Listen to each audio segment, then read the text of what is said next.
Hari Om Tat Sat. Welcome to Swami Jyotirmayananda Society, our journey to self realization. Please subscribe for the mystical meanings and to enjoy daily satsang. We are currently exploring Srimad Bhagavad Gita, commentaries by my worshipful Guruji, Swami Jyotirmayananda Maharaj, narrated by myself, Swami Nikhilananda. We are currently on chapter number 18, and in today's satsang we are starting from shloka number 53. Lord continues to guide Arjuna about the state of a siddha yogi, an aspirant on his journey towards enlightenment. अहङ्कारं बलं दर्पं कामं क्रोधं परिग्रहं विमुच्य निर्ममः शान्तो ब्रह्मभूयाय कल्पते. Having renounced egoism, power, conceit, lust, anger, and covetousness, freed from the senses of mindness and ever peaceful, he becomes qualified to become one with Brahman. So, Prakriti or nature cannot make mistakes. It has to be 100% beyond a reasonable doubt. Be confident that you are genuine. You cannot fake yourself into enlightenment. You have to have purity and these qualifications, and therefore it is the sadhana that takes time, it's the purification that takes time.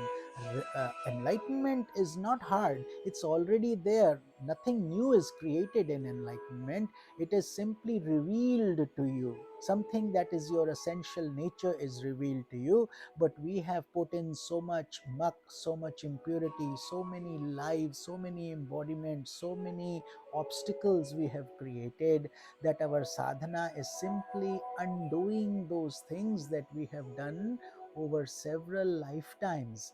And one lifetime is enough, one human embodiment is enough, assuming we have a burning desire, not just a simple desire, not just spirituality, but as if our hair is on fire.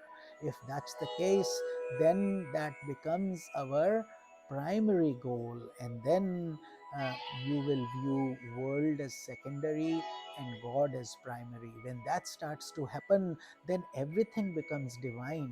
Even the world is ready to support you. So, but before that, you have to renounce egoism, which means the ignorance has to go.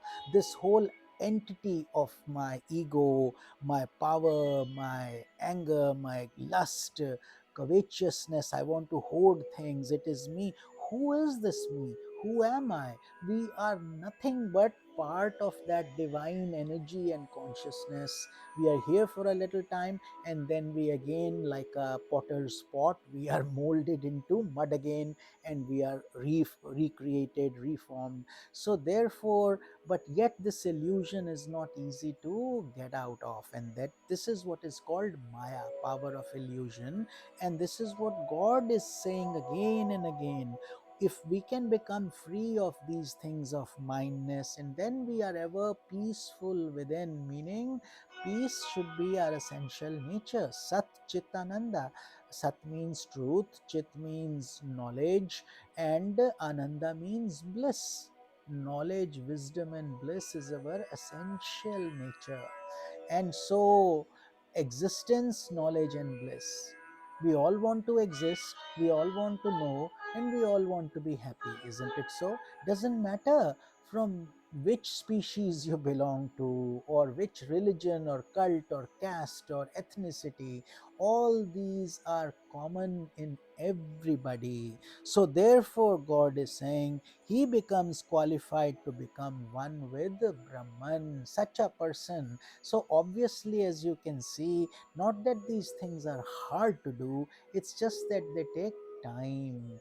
And also, some yogis who have already purified themselves to this great extent are simply, there may be just a small obstacle left. So they are born in another embodiment, and very quickly they complete that last missing link, and they get enlightened at a very young age also. So this is not a competition of age or bodies or knowledge.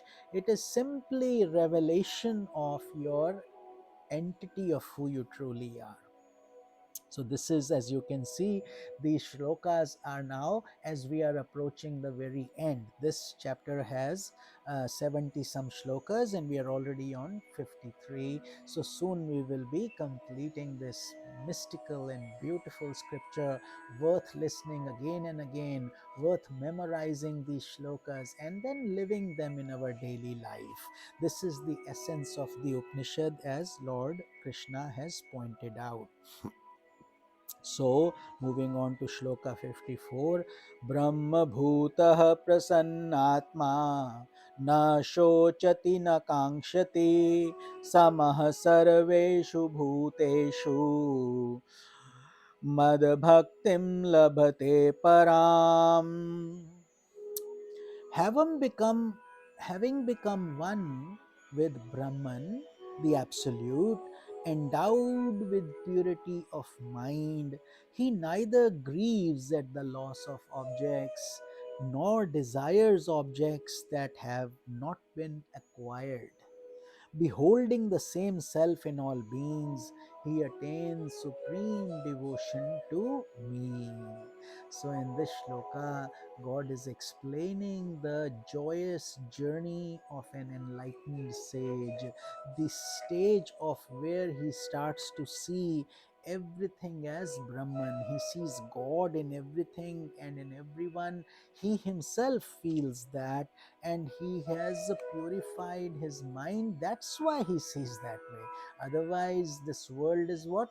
Me and mine, you and yours. This is my family, that is someone else's family, the world, etc. But such a yogi, he has transcended all these differences. Holistically, he has become one. So he neither grieves, therefore, he neither grieves or rejoices or he desires. He's beyond all that. Just like a ocean that is accepting a dirty river and a pure river at the same time without judgment, he accepts everything. Much in the same way, such a yogi who merges into Brahman becomes tranquil, full of peace. Beholding the same self in all beings, he attains supreme devotion to me. So, such a yogi is always full of praise of the Lord. He lives his life in gratitude. He becomes one with God, and all the gods are same different manifestations of the same one universal energy. So these gods all come to support you when you are on your path. These powers you are blessed with. So therefore, uh, a devotee that attains devotion is the highest devotee, because if devotion enters your heart is filled with faith and love for everybody. You have empathy, compassion, love, kindness, and you pray with your heart in a sincere manner for everyone. So, this is the beauty of being on this beautiful holy path. So, shloka number 55. भक्त्या मामभिजानाति यावान्यश्रायस्मि तत्त्वतः ततो मां तत्त्वतो ज्ञात्वा विशते तदनन्तरम्. By that supreme devotion, he realizes me, my nature, and all that I am in reality, and having thus known me fully, he enters into me. Profound words full of love and joy. Imagine entering into God. That's what God is saying. Knowing me fully, he enters into me. And that's the state, that's the reward, that's the uh, bliss he gets. To merge into the ocean is to become the ocean. When the river jumps into the ocean, it becomes the ocean. It cannot come back anymore. But the joy and bliss it receives, it loses its identity as the river, but it has now become the ocean.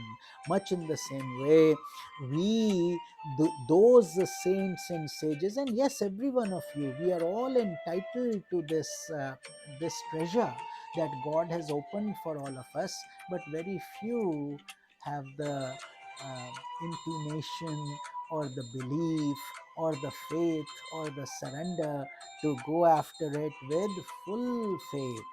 So here God is saying, if your devotion is pure, then you realize me, you will come to me. Remember the story of Shabri, remember Meera who loved Lord Krishna. So all these are live examples of sages and saints and pure devotees who have achieved this state.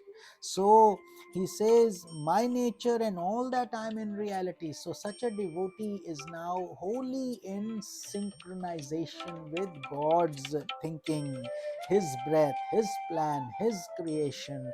There is no difference. And then God, through his mercy, through his bliss and blessing, liberates you. That you cannot do. God has to do it. He is the examiner. You are the student. You are the one appearing for the exam.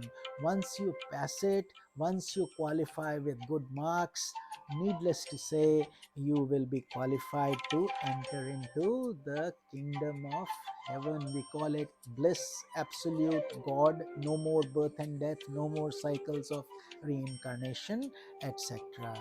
So this is the blissful journey we are all rewarded with. After all our effort, the river merges into the ocean. So I hope you are also finding joy and bliss in these divine shlokas. Maybe we come back to them again and again, and every time a new meaning will emerge, a new thought will open. Just like in spring season when it rains, so many buds start to bloom, so many flowers give their fragrance. May your life also radiate that fragrance. This is Swami Nikhilananda. Hari Om Tat Sat.